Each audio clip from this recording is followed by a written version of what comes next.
ಎಲ್ಲರಿಗೂ ನಮಸ್ಕಾರ.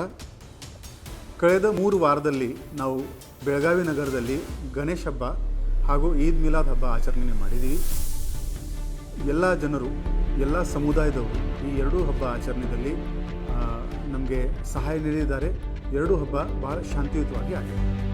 ಆದರೆ ನಾವೇನು ನೋಡ್ತಾ ಇದ್ದೀವಿ ಅಂದರೆ, ಸೋಷಿಯಲ್ ಮೀಡಿಯಾ ಸ್ಪೇಸ್ನಲ್ಲಿ, ಸೈಬರ್ ಸ್ಪೇಸ್ನಲ್ಲಿ ಕೆಲವರು ಅವರದು ವೈಯಕ್ತಿಕ ವಿಚಾರವನ್ನು ಬಹಳ ಅಭದ್ರ ಭಾಷೆ ಬಳಸ್ಕೊಂಡು ಸೋಷಿಯಲ್ ಮೀಡಿಯಾದಲ್ಲಿ ವ್ಯಕ್ತ ಮಾಡ್ತಾರೆ.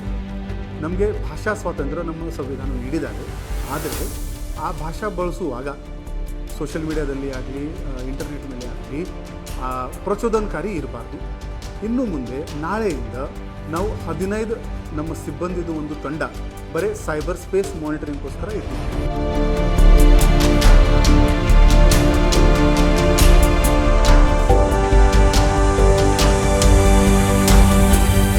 ಈ ತಂಡದ ಕೆಲಸ ಏನೆಂದರೆ, ಇವರು ಫುಲ್ ಟೈಮ್ 24 hours ಎಲ್ಲ ಸೋಷಿಯಲ್ ಮೀಡಿಯಾ ಪೋಸ್ಟ್ ಅಬ್ಸರ್ವ್ ಮಾಡ್ತಾರೆ.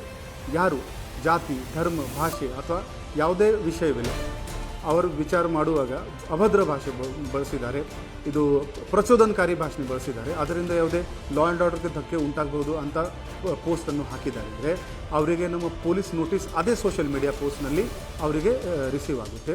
ನಾವು ಅವರಿಗೆ ಪೊಲೀಸ್ ಸ್ಟೇಷನ್ಗೆ ಕರೆ ಮಾಡ್ತೀವಿ, ಅವ್ರದ್ದು ಎಕ್ಸ್ಪ್ಲನೇಷನ್ ತಗೋತೀವಿ ಮತ್ತು ಆ ಪೋಸ್ಟ್ ಇಂದ ಲಾ ಆ್ಯಂಡ್ ಆರ್ಡರ್ಗೆ ಧಕ್ಕೆ ಉಂಟಾಗೋದು ಸಾಧ್ಯತೆ ಇದ್ದರೆ ಅವರ ಮೇಲೆ ನಾವು ಕ್ರಿಮಿನಲ್ ಕೇಸ್ ಕೂಡ ದಾಖಲು ಮಾಡೋದು ಸಾಧ್ಯತೆ ಇರುತ್ತದೆ.